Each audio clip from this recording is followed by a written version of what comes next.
He said he came on his senior trip year to the Grand Ole Opry, and I was on the stage. I was doing my comedy and working, and he said, I always thought you were the cutest thing. And Johnny Cash is known as one of the greatest country music artists of the 60s. However, Johnny's life was not all glamour. Before his death, his first wife, Vivian Cash, revealed dark secrets about his life and career. What were these secrets? What were Johnny Cash's silent struggles? Let's find out now. But first, let's find out about his early life. The reasons just started. Johnny Cash, born J.R. Cash, on February 26, 1932, in Kingsland, Arkansas, was the fourth of 7 children born to Carrie Clovery and Ray Cash. The story behind his name is interesting. His mother wanted to name him John, while his father preferred Ray. They eventually decided to call him J.R. However, when he enlisted in the Air Force after graduating from high school, he was required to use his full name. And from then on, he chose the name John R. Cash.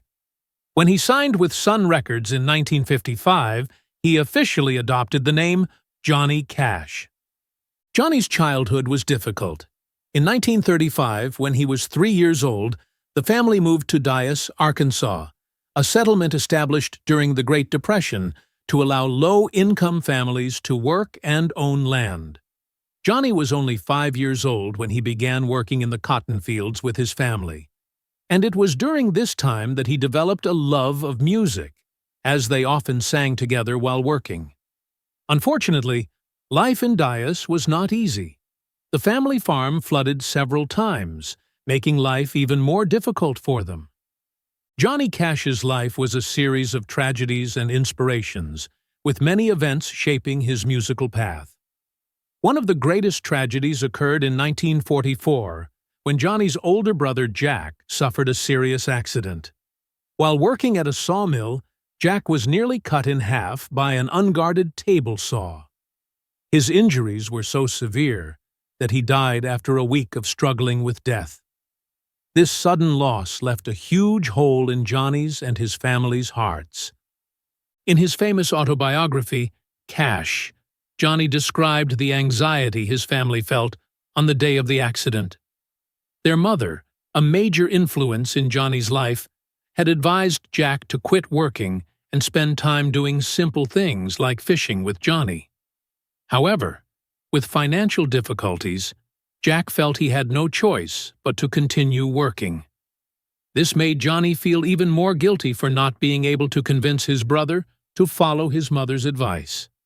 Johnny often spoke about the guilt he carried throughout his life and expressed his desire to see Jack again in heaven. At the same time, Johnny Cash's family life was not easy, with financial difficulties and social pressures. In addition to these tragedies, Johnny's childhood memories were mainly surrounded by gospel music and radio broadcasts. He grew up in a musical family, where his mother taught him the love of music from an early age.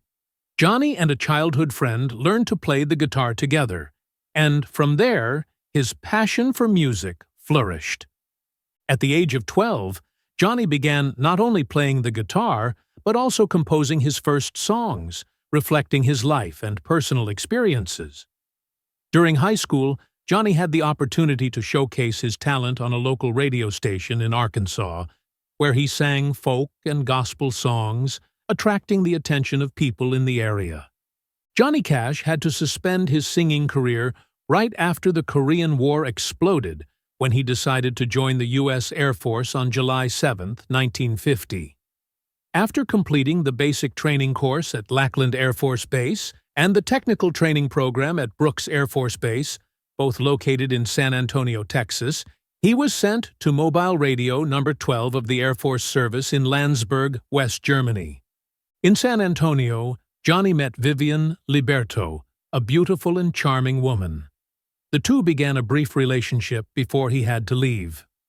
During the time he served abroad, Johnny and Vivian still kept in touch through thousands of letters, building a strong relationship despite geography.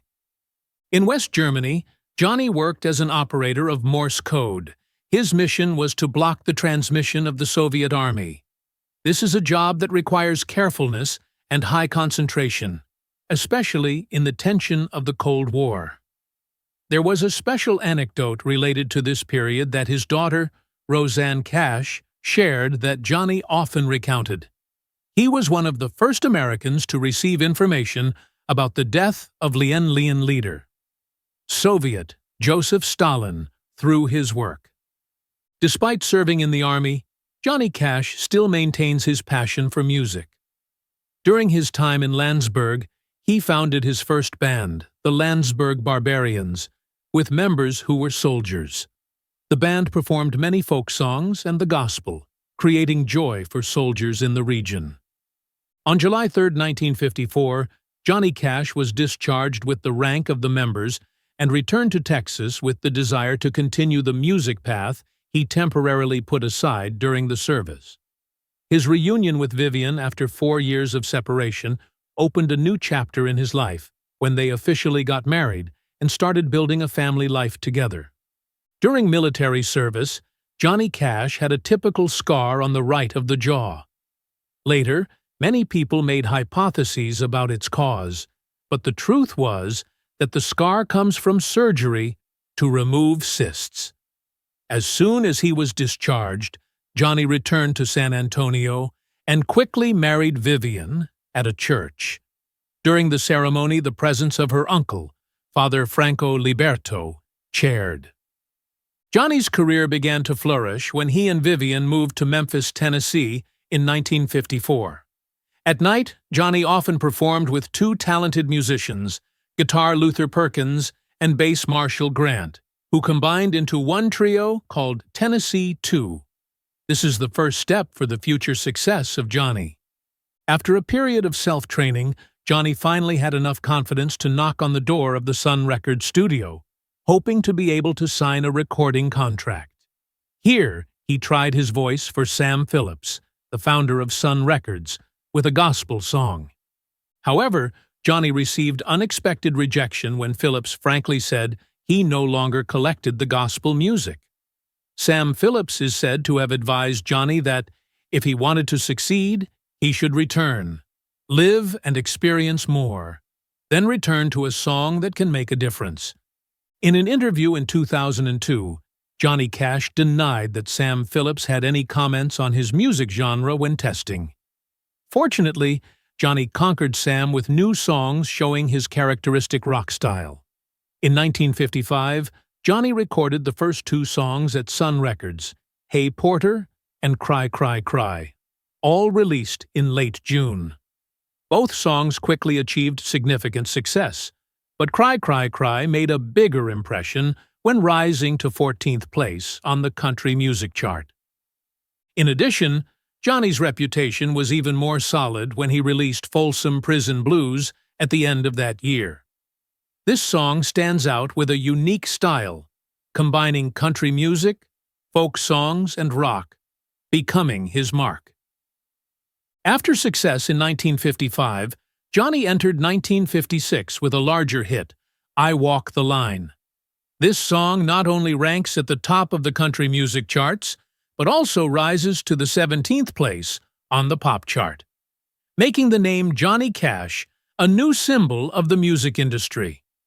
Also at this time, Johnny began to be called the Black Man due to his different style of dress with simple black costumes instead of bright diamonds and traditional cowboy shoes of the country singer. By the 1960s, Johnny became one of the top stars of country music. In 1958, he signed a contract with Columbia Records and continued to conquer the audience with consecutive hits. Songs like Don't Take Your Guns Town, 1958, and Ring of Fire, 1963, strengthened Johnny's position in the countryside music industry. In 1968, the live album Johnny Cash at Folsom Prison was recorded at Folsom State Prison, becoming a resounding success, and to this day is still considered one of the best live albums in the history of sound. Music. Also, during this period, Johnny started his TV show, The Johnny Cash Show. giving him recognition and love from the audience everywhere. The TV show The Johnny Cash Show not only brought the special performances of the first artists at that time, but also helped Johnny Cash to expand its influence to the mass audience. Johnny's name became popular, and at that time he almost became an invincible symbol in the music industry. To show his flexibility and depth, Johnny recorded many impressive albums and singles. In 1964, he launched Bitter Tears, an album focused on the stories of indigenous Americans, and continued with At San Quentin in 1969, another direct recording produced by the famous song A Boy Named Sue. However, not long after that, Johnny began to face personal challenges, especially the battle against addiction. How did he face them? How is his career affected from here? Let's follow his painful journey. Although he still maintains his writing and performing career, life is not as easy as before. It is admirable that Johnny can still create influential works, despite the silent struggle with drug addiction. The battle with addictive substances, sadly, is a fairly common story in the music industry, and many artists also face this issue. Johnny is no exception. He became famous for the abuse of addictive substances, which deeply affected his life and health. In that decade, many singers relied on stimulants to improve performance. According to some famous artists, these substances helped them cope with long days, tired tours, and demand to perform in many places without sometimes prior notice. The story of Johnny is no exception, and perhaps you have heard the scandalous situation when he tried to smuggle more than 600 amphetamines and more than 500 sedatives across the border from Mexico. The consequences of this action have led to serious legal troubles. After being arrested with a large number of drugs, Johnny even tried to bribe law enforcement to escape the crime, but failed and suffered a night detention. Addiction has greatly impacted both Johnny's career and relationships. The movie Walk the Line, 2005, deeply describes the serious challenges that he faced due to his dependence on stimulants and alcohol.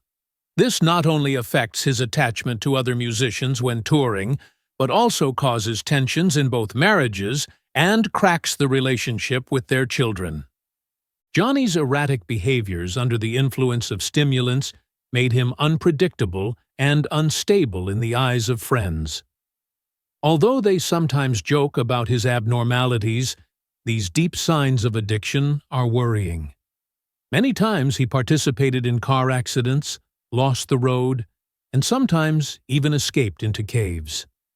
The period of erratic mood, confusion, and difficulties in communicating makes cooperation with him more and more challenging. Vivian, his first wife, stated that he had to struggle with drugs, and heavy drinks was an important factor in the final result of their divorce. However, this is not a complete picture. In addition, Johnny has participated in a romantic relationship with June Carter, a final relationship that will lead to the collapse of his marriage with Vivian. During the time he went on tour with the Carter family, he had the opportunity to meet June, the daughter of a famous mother, Maybelle Carter. Johnny and June became closer to each other after the divorce, and they finally married in 1968. Being reported that the famous song of Johnny Cash, The Ring of Fire, was inspired by inspiration from this chaotic story, the inspiration for the movie Walk the Line. This romantic relationship includes its high part in high and low levels. In the 1970s, Johnny tried to coordinate to prevent his drug habits and had a time when he succeeded in doing it. After giving birth to his son, John Carter Cash, who was his only child with June, he experienced an extremely important era. Johnny was able to maintain his alertness for 7 years after John was born. It was a wonderful achievement that showed his dedication to his family. On the other hand, that period of abstinence was not a permanent one. Once again, the cycle of addiction managed to seize hold of him, bringing him back under its influence. It was not made any simpler by the difficulties that he encountered in his personal life. According to their son, John Carter, June struggled with several issues, including an addiction to prescription medications and a compulsive shopping habit. Despite these problems, their marriage, which lasted for 35 years, was a complicated mixture of turbulent times and profound love that was not conditional. During an interview with Reuters in 2007, their son reminisced on the connection between his parents and said, "My parents' love for each other lasted throughout their entire life. He did not give up on them. With complete and unqualified acceptance, they accepted one another." Johnny maintained his capacity for compassion, creativity, and humility despite the difficulties he faced. In the memories of his children, he is remembered as a father who was addicted to drugs, but also affectionate. On the other hand, this is not to argue that his addiction did not have an impact on them. After some time, Johnny's kid decided to check himself into the same rehabilitation center that his father had visited not too long before. After the death of his parents, he also revealed the sad truth of growing up with two parents who struggled with addiction in a book that he published in 2007. The book was published in 2007. Over time, Johnny was successful in overcoming his addictions. In his later years, he frequently discussed the significance of his religion and the relationship he had with a higher power, playing a significant role in his rehabilitation. According to those who knew him well, he enjoyed reminding people that they have the potential to be redeemed. Cash's narrative is not only one of celebrity and music, it is also the story of a man who faced his demons and, in the end, found a way to rise above them. This personal redemption became a prominent element in Cash's life and legacy, making his story more than just a story about fame and music. Vivian and Johnny had a relationship that was full of adventures and ups and downs. The fact that Johnny had an affair with June Carter and that she received a reaction as a result of her race are just two examples of the many things that need to be unpacked. So, let's get started. The early days of Vivian and Johnny's story. In her autobiography, titled I Walked the Line, My Life with Johnny, Vivian said that she first saw Johnny on July 18, 1951, at a roller skating rink in San Antonio. Johnny had invited her to go for a skate, and it was getting near the time when the session was coming to an end. Even though Johnny was not the finest skater, he made up for it by singing along to the Rosemary Clooney song that was playing at the time.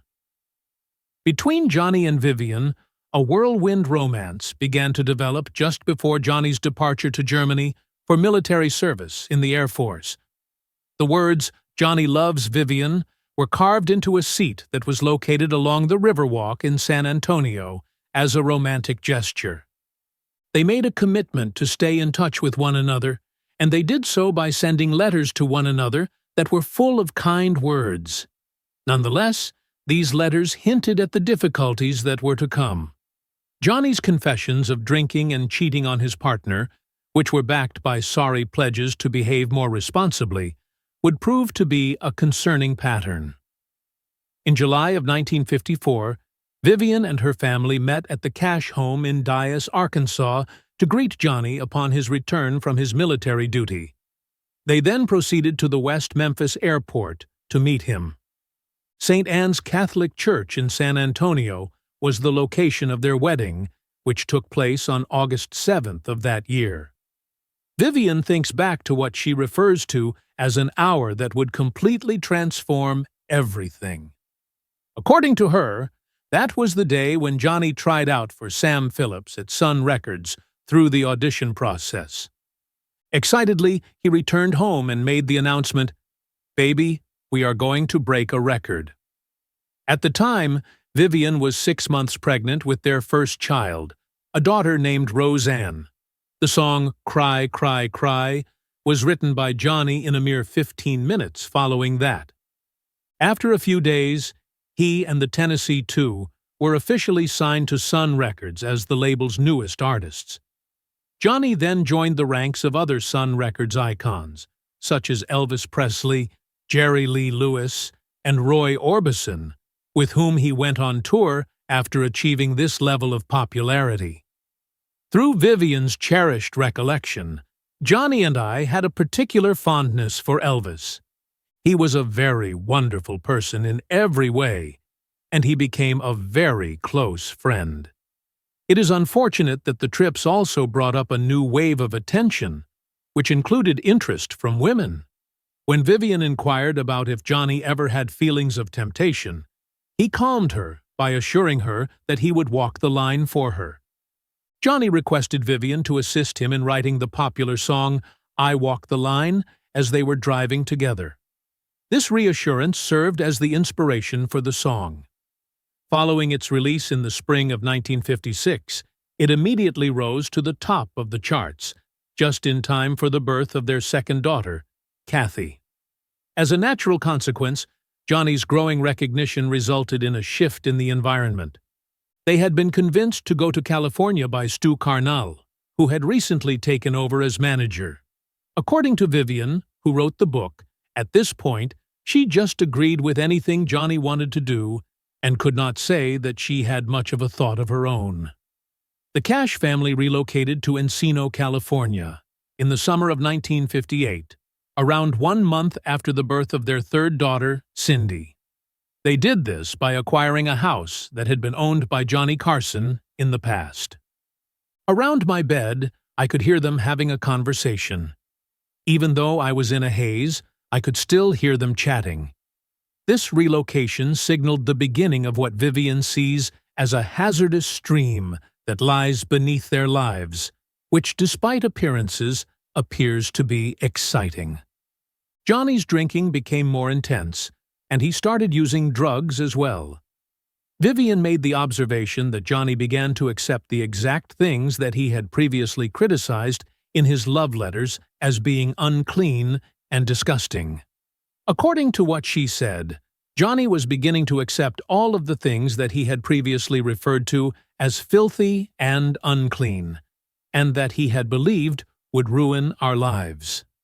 Cindy Cash, who was a youngster at the time, recalled that her parents had only fought once, but she did remember that her mother was often worried and had restless nights, which she kept hidden from the children when she was younger. During her contemplation of the past, Cindy made the observation that the drugs were a big factor in Johnny's terrible era, which was a weight that Vivian painfully endured. She had thought that relocating to Casita Springs in the late summer of 1961, not long after the birth of their last child, Tara would be able to curb Johnny's destructive conduct. Unfortunately, everything did not happen smoothly. Johnny's inner struggles and the fall lifestyle have finally led to the broken-in his marriage with Vivian. Then, this becomes more serious when there is more unfaithfulness to their relationship. According to Vivian, her broken marriage was not only due to the impact of stimulants, but also to the increasingly close relationship between Johnny and singer June Carter. Many people soon warned Vivian that June was a potential threat. Shortly thereafter, Vivian realized that she was deceived on the sidelines, leaving Ventura to raise her 4 daughters and Johnny, while he and June became a new powerful couple in the country music industry. For many viewers, Johnny and June's love affair is like a fairy tale, but that also means that Vivian is gradually forgotten, standing outside the glory that she once shared with Johnny. For many years, Vivian seems to be just a fleeting name in Johnny's life story, mentioned by curious people or Nashville people who remember his first love. But now, Vivian has spoken out. In her memoirs, she shared frankly and sincerely about the heartbreaking experiences she had experienced and emphasized the losses that popularity brings to the private life of a person. Women are left behind. In his memoirs, Vivian revealed that her love for Johnny has never faded. She often pondered regret about what their lives may have become without the influence of addictive substances and the presence of June Carter. She recalled signs of cracking shortly after they moved to Casita Springs. While Johnny's popularity is increasingly sublime and he often goes on tour, sometimes with June, Vivian is left to take care of the girls alone. If I could go with him to stay in place, instead of staying here to raise 4 children, everything could be different, she often confided to her longtime friend Alice Smith at Ventura. This is the feeling that Vivian shared many times throughout his life. Vivian died in May 2005 at the age of 71, right after completing the memoirs of her life with Johnny. The book is not only a word from her perspective, but also a criticism of the 2005 Walk the Line, in which Joaquin Phoenix plays Johnny and Reese Witherspoon plays June. Their romance. The film described Johnny as a fierce affection, while June was hesitant but was eventually subdued by his love. Vivian recounted a different perspective on the relationship between Johnny and June, saying that June was the one who actively pursued Johnny. In the book, she described a fierce confrontation behind the chicken wings, where June was said to have told her, "Vivian, he will be mine." Vivian's daughter, Cindy, affirmed that her mother's story was correct. When June appeared, she was determined to win my father, and did not hesitate to do everything to achieve that, Cindy said. In the end, Johnny's active initiative made Johnny back to her. Vivian's memoirs also revealed the pain when hearing June confirming that she was raising Johnny's children, while in fact, it was Vivian, the one who was alone in charge of taking care of her children during the time that long. Furthermore, she claims that June, who is also dealing with addiction, supplied Johnny with illicit narcotics, thereby facilitating Johnny's addiction. June had a tainted impression on Vivian ever since their first meeting in 1958. "This woman was a danger to my family," her intuition told her. We were in the year 1955. This occurred at 706 Union Avenue. Despite her inability to determine the exact beginning of Johnny's adultery, the clues finally become undeniable. Vivian tried to deny it at first. Ultimately, she was the one to whom Johnny had vowed to be faithful. However, fissures began to appear. Whispers from Johnny's loved ones and fellow musicians were increasingly audible as he spent more time away from home. The receipts for the thousands of dollars in extravagant June presents were the next piece of evidence. The humiliating and terrible experience of having her husband leave her for another woman is something that Vivian vividly recounts. It was nearly intolerable to think about Johnny loving another person. She now wishes she had done more to save their marriage and recover the love they had previously enjoyed. "I should have been just as determined to save it as June was to destroy it," she thinks, albeit she manages to forgive June in the end. Even nevertheless, Vivian's marriage and the other woman weren't the sources of her deepest sorrow. She had suppressed her wrath for a long time. Without saying farewell, Johnny departed. However, there are positive and terrible aspects to man. He did express regret to their girls in due course, but he never apologized to Vivian. Those were the words he spoke that she would have given everything to hear. "I'm sorry." Unfortunately, June passed away in May of 2003. While visiting Johnny in Tennessee that summer, Vivian brought up the fact that she was penning a memoir about their relationship. "What was the hold-up?" was his reply. The title that her friends had proposed for her book had profound significance, reminding her that she had been the one to walk the line, while parenting her 4 girls was a common theme. In the summer of 1966, Vivian initiated the divorce process, which was ultimately formalized in late 1967. Fortunately, she did not exemplify a devastated ex-wife. She enthusiastically immersed herself in communal life rather than the opposite. In addition to volunteering at the county hospital, and supporting a Los Angeles shelter for unwed mothers, she spent 3 years as president of the Garden Club of San Buenaventura. Whether a long-term acquaintance or just a short time, everyone who has met Vivian has given her respectful words. Vivian has the talent to create a happy atmosphere for those around them and always brings homemade cakes, especially Afghans, one of her forte. With Vivian's revelations about the marriage with Johnny, we now have a deeper view of his volatile life and the events that led to the darkest periods of his life. Johnny Cash's music style and strong personality contribute to his legendary reputation. His rebellion and famous accidents around the Ventura County area only added to the mysterious attraction. Johnny often goes to Casitas Lake, and, according to Vivian's book, he once came up with the idea of the song Ring of Fire on a fishing trip there. But in fact, those excursions are not always smooth.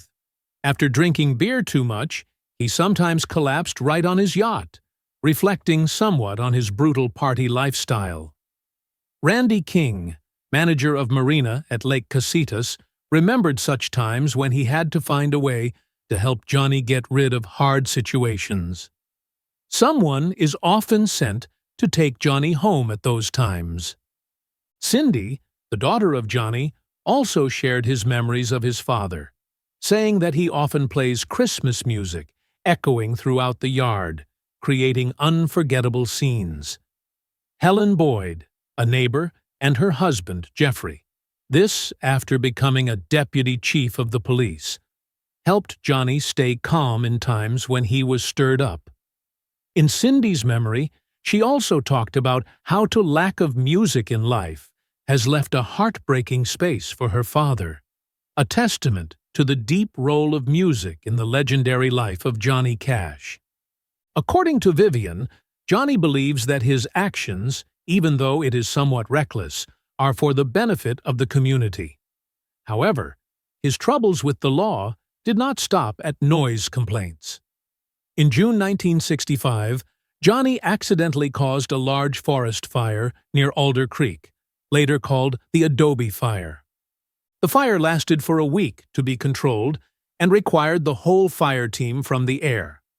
Carl Rosenberg, when he was an officer of the U.S. Forestry Agency, was forced to issue Johnny a fine.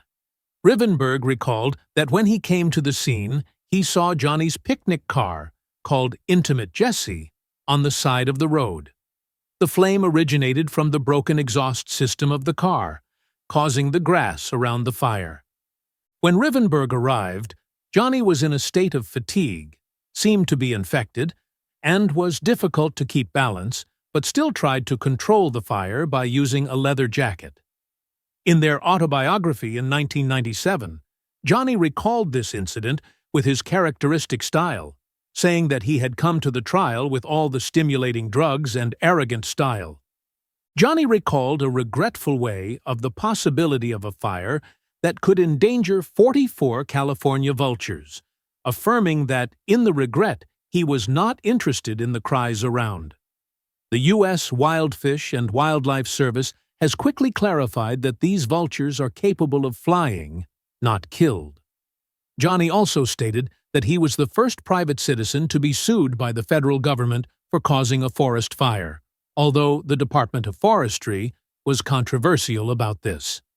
Finally, Johnny was fined about $125,000, but this fine was later reduced to $82,000, with insurance companies paying most of the costs. However, not all of Johnny's troubles are dramatic. Randy Boswell, a 16-year-old young man at that time, recalled that he had encountered a black Cadillac trapped, and Johnny stumbled in the late 1960s. Realizing Johnny from sponsoring his team, Randy gave Johnny a trip to the car to the gas station. Despite the past mistakes, many good actions of Johnny were not properly recognized.